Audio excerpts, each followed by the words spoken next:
നമസ്കാരം. കൊച്ചിയിൽ നടി ആക്രമിക്കപ്പെട്ട കേസിൽ വിധി ഡിസംബർ 8-നാണ് പുറത്തുവരുന്നത്. കേരളം കാത്തിരുന്ന ഒരു വിധി തന്നെയാവും അത്. 7 വർഷവും 8 മാസവും നീണ്ടുനിന്ന വിചാരണയ്ക്ക് ശേഷമാണ് വിധി വരുന്നത്. കേസിൽ 8-ാം പ്രതി ദിലീപിനെ അനുകൂലിച്ച് എപ്പോഴും സംസാരിച്ച ആളാണ് രാഹുൽ ഈശ്വർ. വിധി ദിലീപിന് അനുകൂലമായിരിക്കും എന്നാണ് രാഹുലും പ്രതീക്ഷിക്കുന്നത്. രാഹുൽ ഈശ്വറിന്റെ വാക്കുകളാണ് ഇപ്പോൾ ശ്രദ്ധ നേടുന്നത്. ദിലീപിന് അതിജീവിതയെ ആക്രമിച്ചിട്ട് എന്ത് കിട്ടാനാണ്? ദിലീപും കാവ്യമാധവനും കല്യാണം കഴിച്ച് ഗർഭിണിയായി കുട്ടി വരാൻ കാത്തിരുന്ന സമയത്ത് ദിലീപിന് അതിജീവിതയെ ആക്രമിച്ചിട്ട് എന്ത് കിട്ടാനാണ്? പൾസർ സുനിയാണ് ഇത് ചെയ്തത്. അയാൾ മറ്റു പലരെയും ഇങ്ങനെ ചെയ്തിട്ടുണ്ട്. പൾസർ സുനിക്കെതിരെ വേറെയും പരാതിയുമുണ്ട്. പൾസർ സുനിയെ മനഃപൂർവ്വം ദിലീപിനോട് കണക്ട് ചെയ്യാൻ ചില ആൾക്കാർ നോക്കി. ഒരു കടുകുമണിയോളം പോലും തെളിവില്ല. പൊതുമാധ്യമ രംഗത്ത് വന്ന് ഒരു തെളിവ് പോലും ദിലീപിനെതിരെ ഇല്ല. അതിജീവിതയ്ക്ക് നീതി വേണം. നമ്മുടെ അഭിമാനമാണ് അതിജീവിത.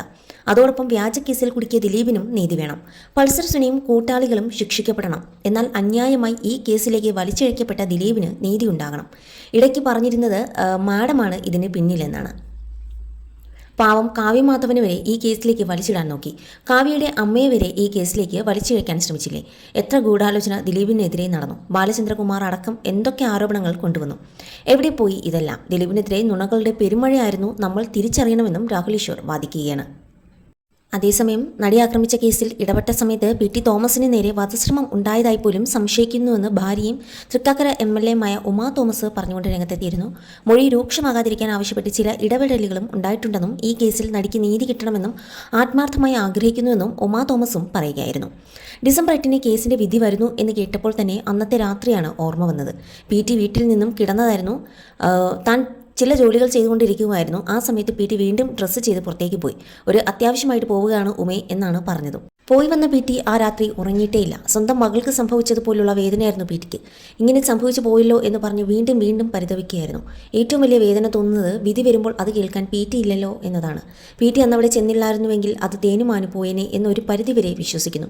PTക്ക് മാത്രമേ അത് ചെയ്യാൻ കഴിയൂ എന്നൊന്നും താൻ പറയുന്നില്ല. പക്ഷേ PTക്ക് അതേ ചെയ്യാൻ കഴിയൂ. ഏത് കാര്യത്തിലും ഏറ്റവും സത്യസന്ധമായി PT ഇടപെടുകയുള്ളൂ. ആ കുട്ടിക്ക് ധൈര്യം കൊടുത്ത് IG ഫോണിൽ വിളിച്ചു കൊടുത്തതും PTയുടെ ഫോണിൽ നിന്നാണ്.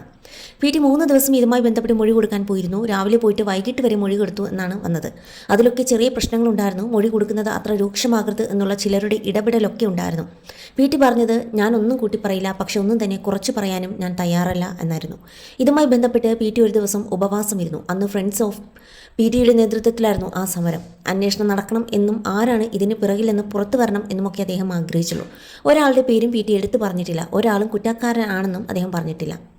പക്ഷേ ഞങ്ങളുടെ വണ്ടി സർവീസ് ചെയ്യാൻ പോയിട്ട് ടയറിൻ്റെ 4 ബോൾട്ടും അഴിച്ചു വെച്ച് ഒരു വലിയ അപകടത്തിൽ PT പെടേണ്ടതായിരുന്നു. ബൈപ്പാസിലേക്ക് കയറുമ്പോൾ ഒരാൾ കൈ കൊണ്ട് കാണിച്ച് വണ്ടി നിർത്തിയപ്പോഴാണ് ശ്രദ്ധയിൽപ്പെടുന്നത്. അതിനുശേഷം പലരും പറഞ്ഞിരുന്നു ഇത് നടി ആക്രമിച്ച സംഭവവുമായി ബന്ധപ്പെട്ടുണ്ടായതാണെന്നും പലരും എതിരായി വരുന്നുണ്ട് എന്നും. പക്ഷേ ഇതൊന്നും PT ഒരിക്കലും പറഞ്ഞിട്ടില്ല.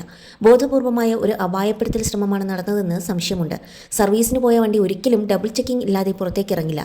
അതിന് പിറ്റേ ദിവസമായിരുന്നു ഇത്. പലയിടത്തും PT വണ്ടി കൊണ്ടുപോയി ഇട്ടിട്ടുണ്ട്. എവിടെ നിന്നെങ്കിലും ആരെങ്കിലും ചെയ്തതായിരിക്കാം എന്ന് തന്നെ വിശ്വസിക്കുന്നു. അന്ന് അന്വേഷണം നടന്നുവെങ്കിലും ആരാണെന്ന് അത് കണ്ടുപിടിച്ചിട്ടുമില്ല.